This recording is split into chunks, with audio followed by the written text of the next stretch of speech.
Okay, let's be real. We've all been on a team at some point, right? At work, playing sports, maybe even just wrangling the family.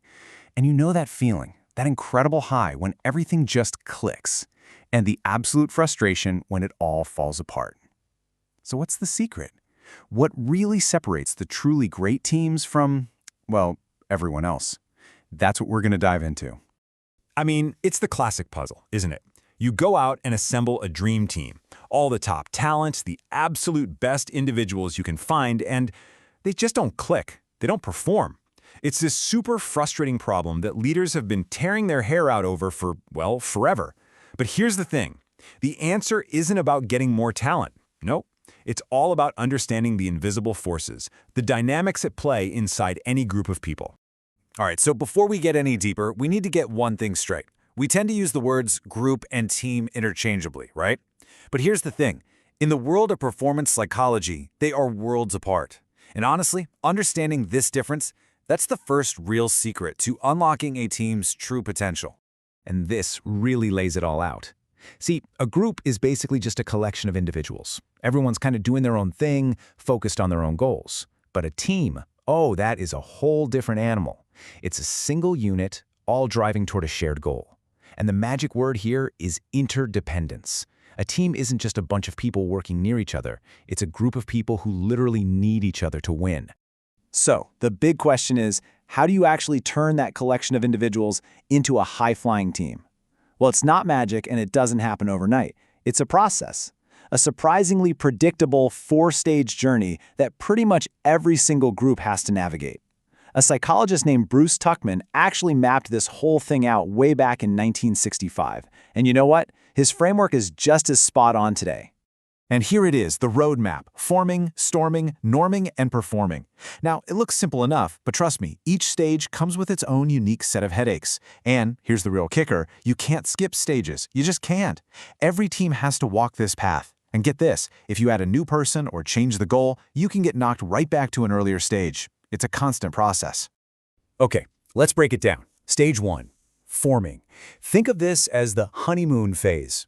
Everybody's on their best behavior, right? Super polite, maybe a little quiet. People are just trying to figure out the lay of the land, size each other up, and they're usually looking to a leader for some clear guidance. It's all about orientation, just getting to know each other. But then, after that nice, polite honeymoon phase, comes stage 2, storming. And yeah, it's pretty much what it sounds like. This is where the gloves come off, the politeness starts to wear thin, and their real personalities emerge. It's all about conflict. People push back, they challenge the leader, they jockey for position. It can get messy, it can be uncomfortable, but, and this is so important, this conflict is absolutely essential for the team to actually grow. Now, if a team can successfully weather that storm, they enter the norming stage. This is where you can feel things starting to click into place. That hostility is replaced by a real sense of solidarity. Rules become clear, the team sets its own unwritten rules, and then, only then, can they hit the final stage, performing. And this is the promised land. A team that's like a well-oiled machine, just laser-focused on hitting its goals. But listen, that journey from forming to performing, it's almost never a straight line. Even teams that seem perfect on paper can get totally derailed. And usually, the biggest threats aren't coming from some outside competitor. Nope. The most dangerous enemies are the ones within the team itself. So let's talk about these faulty processes that can absolutely sabotage a team's potential. This brings us to something called Steiner's model, and it's a real game changer for understanding this stuff. It's so simple but so powerful. Basically, it's a formula. A team's actual productivity equals its potential productivity minus any losses from those faulty group processes we just mentioned. And those losses, they can be things like poor coordination, but the big one, the really big one, is problems with motivation. Which leads us to the first big enemy of productivity, the Ringelmann effect. And this is fascinating. It was discovered over a century ago, but you see it everywhere today. The classic experiment was a simple tug-of-war. What they found was mind-blowing. The more people you add to the rope, the less effort each individual person pulls with. And why does this happen? It's actually pretty simple. When you're in a big group, your individual accountability just kind of disappears. Think about it. If you're one of 8 people pulling a rope, it's so easy to just slack off a little bit, thinking, no one will notice. You can literally hide in the crowd. It's a perfect example of that motivational loss we were talking about. And this exact behavior has a name. It's called social loafing. It's that thing that happens when a team member, and this could be consciously or not, just doesn't give their full 100% effort in a group setting. Maybe they feel like their contribution won't really matter anyway, or hey, maybe they just feel like they can get away with it. But why do people do this? It's easy to just write it off as laziness, but it's usually way more complex than that. Often, it's rooted in something deeper, like a fear of failure, a serious lack of confidence, or the feeling that they're just not valued by the team. In a way, social loafing can actually be a form of self-protection.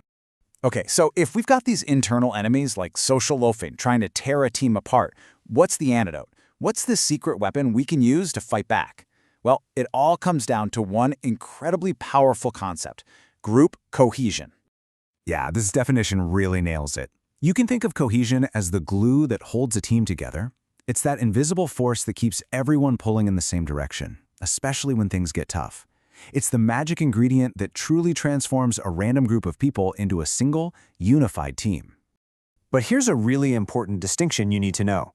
There are actually two types of cohesion. First, there's social cohesion. That's all about how well everyone gets along. You know, if you enjoy each other's company. Then there's task cohesion, and that's about how well the team works together to achieve its goals. And what all the research shows is that while liking each other is nice, it's task cohesion that really drives performance. You don't have to be best friends to win, but you absolutely have to be on the same page about the mission. Okay, so we've covered a lot of ground, right? We've talked about the journey from being a group to a team, we've identified those sneaky internal enemies, and we've talked about the power of cohesion. So let's bring this all down to earth. How can you take all this and actually make your team work better? All right, here are the big takeaways. If you want to build a truly cohesive team, this is what you focus on. First, make sure individual contributions are clear and visible. That's your #1 weapon against social loafing. Second, clarify everyone's roles, no ambiguity. Everyone needs to know exactly what their job is. Third, give regular, honest feedback to build trust. Fourth, and this is a big one, don't just pick the most talented players. Pick the players who will actually get along and work well together. And finally, go through things together, the wins and the losses. Those shared experiences are what really forge a bond. So, as we wrap this up, I want to leave you with a question. Think about a team that's important in your life right now. It could be at work, at home, anywhere. And ask yourself, what stage are you in? Are you in that polite, forming stage? Are you slugging it out and storming? Or have you finally hit that incredible performing groove? Because figuring out where you are right now, well, that's the first step to getting wherever you want to go.